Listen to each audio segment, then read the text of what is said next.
Welcome to the Becoming a Pilot podcast, where we share first-hand experiences, practical advice, and insights from pilots at every stage of their journey. I'm your host, Dave Angus, and whether you're just starting out or working towards your next rating, we're here to help you navigate the path to becoming a pilot. So buckle up, stay tuned, and let's talk all things aviation. This podcast is brought to you by Genesis Flight College, Canada's premier flight centre. With an advanced fleet of Diamond aircraft and experienced instructors, Genesis Flight College provides top-tier training in the heart of southern Georgian Bay. Ready to start your journey to becoming a pilot? Inquire today. Welcome back to the Becoming a Pilot podcast. My name is Dave, and again, we're here with Sarhvesh. You're one of the flight instructors here at Genesis Flight College. And we're going to talk today about circuits and also the communications, both visual and audio communication that we have, or situational awareness, let's say, that we have, and how at Genesis we do things a little bit different than let's say other flight schools, right? So let's talk first. So we talked last time about the circuits, or first solo, sorry. So we get into the first solo. And now we are going to take it to that next step, right? Situational awareness in the circuit, how to structure it, and what are some of the complexities. So Sarhvesh, I'll let you tell me a little bit about how the circuit works here at Collingwood, and how we have some different complexities here versus other airports, let's say. Yeah, thanks for having me back, first off. So Collingwood in general is a slightly complex airport because, first off, it's uncontrolled. Right. And on top of that, we have our flight school, right? We have a huge fleet. We have students constantly flying. We also have private aircraft owners flying out of Collingwood, and we also have jets. Right. You have these differences in controlled airports and non-controlled airports, right? Ours are non-controlled, so there's no tower on site. So really, you are visual, see and be seen, right? Essentially is what it is, visual, and you're talking to other people. You can be complex in the sense that sometimes you could get stepped on, right? You could get stepped on. You might not see this person. At uncontrolled airports, you could also come in with no radio. Right. So that's something that is something that's scary. Well, you never know where this person's going to be. But we really have to build that confidence of, and also what they call it is situational awareness of where everyone is, carrying that mental picture. And that's what I try to strive with my students early on is, you hear a call, place them in your mental book or mental map. Yeah. This person's over here. I'm here. Usually the type of aircraft as well, so you can kind of play with their speeds. And I know it's early on, it's quite difficult, but you want to try to build that skill of situational awareness and placing them. Hey, they hear it, they might conflict with me, and then talking to them as well. Awesome. There are lots of things there that we can unpack throughout this episode. And so the first thing I want to take a step back, and we'll start. So we've already done all of our. Let's say we've done our first solo. We're out practicing in the practice area. This seems to be a big topic and a lot of debate when there really shouldn't be, but how do we enter the circuit? In Canada, in an uncontrolled airport, there's two ways. Yep. How do we do it? Well, uncontrolled airports, it's either the straight and downwind, which is not the most desirable option, but always approaching from the dead side of that runway and crossing overhead midfield. Why that's the safer option is you get the whole view of that downwind traffic. Right. You get to see early downwind, late downwind, and position yourself accordingly. Right. Because when you're crossing over and you realize you're going to impede someone else or cut someone else off, they have the right of way. Right. You have to turn back around. The straight and downwind, you can join it, right? It's completely legal. But the issue with that is other traffic in the circuit, again, have priority. Right. But if you position yourself with straight and downwind, exiting that part is a lot more difficult than staying on the dead side. I also find as well with the straight and downwind, and it could be geographic, but I've found this at other airports as well. I find it actually tougher to see departing aircraft, just the way that small airplanes kind of blend in with the runway and the foliage and trees and all that stuff. I find I can't see them as well, and also they're below you, right? Right. So I find that upwind and crosswind traffic harder to see on the straight and downwind. Not impossible, but just harder than, let's say, when you're coming in overhead the field to join a mid-left downwind, right? Now, we do hear about, we'll hear on the radio people say, I'm going to do the turnaround procedure to join a mid-left downwind. All that's doing is positioning you to get to that midfield downwind. So we say all that fancy long run-on sentence line on the radio. That is run-on, sure. But it's really just to position yourself on that dead side to then come back over. Okay. And we do that normally about 500 feet or more above the circuit, right? And that's because we have other traffic that could be passing underneath us. And at Collingwood, that's a real probability, right? It is a busy airport. There are some busier uncontrolled airports, but it is a very busy airport in the sense where we have that VFR and IFR traffic. So when we talk about that, we said we join the circuit midfield downwind or straight in downwind. And now we're going to throw another variable and say we have IFR traffic, and they're going to be in a final, straight in final on what we call an RNAV approach, or an instrument approach, right? So how could that add a complexity to it? Well, that adds complexity because the approach speeds is a lot quicker than ours, right? They normal that runway. So if one of our aircraft, like the DA-40s called a 10-mile final, I'll take way out. It doesn't matter. They might take like 7-8 minutes, but a 10-mile final on a jet could just be 2 minutes, right? They're at the field. It depends your position in the circuit as well, what to do, right?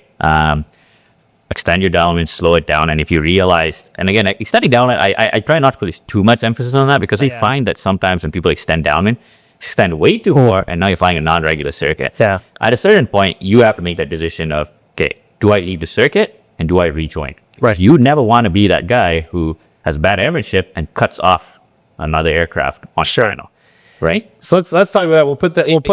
We'll put this argument to rest here. Okay. Let's say today we're looking outside. There's not a cloud in the sky. Okay. It's a beautiful VFR day. All right. Who has priority? The person in downwind or that person on final? Sorry, on an IFR approach and final. I'm not saying somebody that's short final, right? They're now in the circuit at that point. Guy calls in 10 miles final on the RNAV approach, and I'm coming in hot. Who has priority? That person on base or that person on the RNAV approach? IFR traffic does not have priority, right? So the person on base does have priority, but good airmanship dictates. It depends where you are. In the base leg, it's pretty hard to leave the circuit, but as a good airmanship, we try to give IFR traffic because if they have to go around, it's a lot more work for them. But it just comes down to airmanship, really. I always say, like, what's the point in arguing with somebody? And also look at it like we're flying our Diamond aircraft, piston aircraft, any of them really, like how much fuel are we burning to go around, come back around and land behind them? That jet having to go around, that's a lot of money. For sure. Right, for that too. Yeah. So I would say, be a good neighbor, let them come in. You can argue about it later. Who's right? You'll probably hear about it if you do decide to cut them off, but it's something that's... Yeah. So ultimately, yes, the VFR traffic on the VFR day in the circuit does have priority. However, use common sense and work with each other, right? We're all out there because we love aviation, and some people are out there making money or whatever, but we all love aviation and just have fun, work together, right? So, but what you're saying there is really important. So it seems like we're kind of on a bit of a tangent with IFR versus VFR, but what it is that situational awareness comes back to that. I know that jet, they come in and say business jet, Embraer, Citation, whatever. It's on a 10-mile final, the RNAV approach for runway 31. I need to know that they're coming in fast. Hopefully they'll give you a time, but it all builds that situational awareness, which is so important in uncontrolled operations, right? When we are coming into that circuit, well before we're even in that circuit, we need to be painting a picture, especially here. Who's in downwind? Who's on base? Who's on final? Who's backtracking runway 31? That matters. Right? Well, look at that as well. We don't yet have that taxiway that goes all the way down. So we need to know who's backtracking, what's backtracking. Are they going the whole way? Are they going halfway, right? All those things are very important. And I always try to teach my students the sterile cockpit, right? In the airlines, they do that 10,000 feet and below, where you're only going to talk about flight critical things. You're not going to talk about the weather, this weekend when you're at your cottage. You're not going to talk about if you're going out to the bar, right? You're focusing on the flight. And for myself, because obviously we're not going above 10,000 feet, or else we'd be silent the entire time. But I always say once we are committing to being inbound to the airport, all conversation is going to be about landing that airplane, right? Sometimes we talk a little bit more because we're an instructor, we're teaching, but ultimately, especially when we're a couple minutes in to this, like coming up to the circuit, all communication is quiet. And then anytime someone keys that mic, I always have to tell my students, like, you got to be quiet, right? That, because what always happens is someone will start talking, and the student goes, okay, well, we're going to do this. And, and it's like, wait, what did that person just say? They just said that they were, 5 miles to the east and going to be passing over the field, join a mid-left downwind. And we're almost there, right? So it's really important. So that real world experience that we get here at Collingwood of building that situational awareness. And like you said earlier, the no radio or NORDO traffic, that's completely legal, right? They're allowed to do it. Do I think it's the safest thing? Maybe not. But hey, you don't know the situation. Maybe that person was somewhere else and had a radio comm failure. They're going to fly that airplane back. They can't necessarily do maintenance there. They got to get it back. So it's completely fine. So we got to keep our eyes open for that. Okay. Yeah. So building that situational awareness. Now we talked about that with uncontrolled airports here. Now at Genesis, one thing that we do that I really like, because we could be in uncontrolled air. We could keep our students in uncontrolled airspace for their entire PPL, CPL, multi, IFR, everything. There's nothing in the standards that say we have to go and talk to air traffic control. No, absolutely. So we could keep them here. But we push our students to go get that other experience. So they get the uncontrolled experience. We make them go to London, Kitchener, which is all really close. Toronto does control right above us, so why not talk to them if they're not busy, right? If we're going to go do cross country, get flight following, build situational awareness. That's what this whole thing comes about, right? And being in the circuit and having a safe circuit all comes down to situational awareness, whether we're using TCAS, which is our traffic collision avoidance system, or we're using air traffic control, or we're using our eyes, looking outside, doing that scan, right? We remember those blocks of how we do our scans, blocks. Right? Or we're talking on the radio. All these things are so important, right? Yeah. So that's kind of how we can set our students up for more success when it comes to solo flying and coming to the circuit. Yeah. Now, I'm going to paint a kind of a bit of a scenario, and it's something that happens more common than we'd like to admit. Well, student is out flying around. Let's say they go do a cross-country flight, switching frequencies, they're talking to whoever. They're coming back into Collingwood, and they tune in what they think is 122.85, which is our frequency here, and they're making all the radio calls. Fantastic, but they're not hearing anything back. What would you do, or what would you tell your student to do, let's say, in the event where you're coming into a busy, uncontrolled airport, it's kind of piquing our attention that we don't hear anybody. What would you do? Yeah, what I would suggest doing, a lot of students sometimes just automatically assume they have no radio failure. Don't ever assume. Or that it's just quiet. It's just quiet. Right? No, nobody's there. But especially at Collingwood, or if you go to Brampton per se, sure. Busy, uncontrolled airport. Yeah. It should, like what you said, it should wait a second. At least not right plane. Yeah. First things first is check your frequency. Right. Check that your COM 1, your COM 2, whatever it is, it's active. That frequency is active. Right. Okay. That frequency is now active. Volume. Check your volume. Right. Yeah. You might have reduced it because, someone was talking on 1267 about something else. You might reduce that volume. Check the volume. Right. You hear both. Okay. You still don't hear anyone.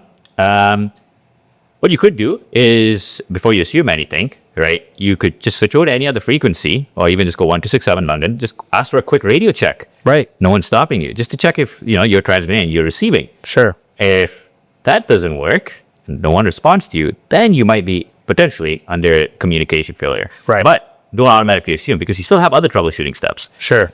You have 2 seats. Right. Switch your jacks. Right. Maybe you're the wrong one. Yeah. Right. Switch your jack. Are you plugged in correctly? Right. So all these small little things. Right. Don't just jump. Oh, I don't hear anyone.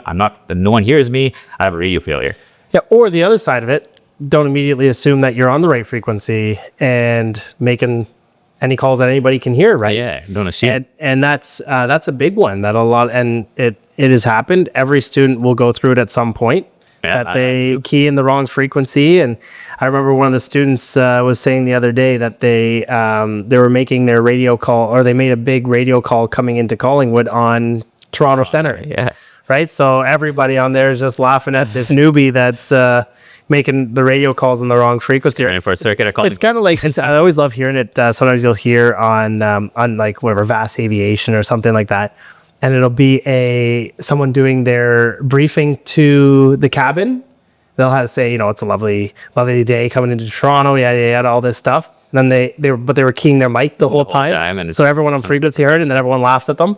right? It's kind of like that. But yeah, I always just say take a look at the frequency, make sure you're on the right frequency, troubleshoot. At Collingwood, it is very busy, so they should hear that. And then worst case as well, maybe do an orbit. Maybe like go 1,000 feet above the circuit. Do a quick orbit.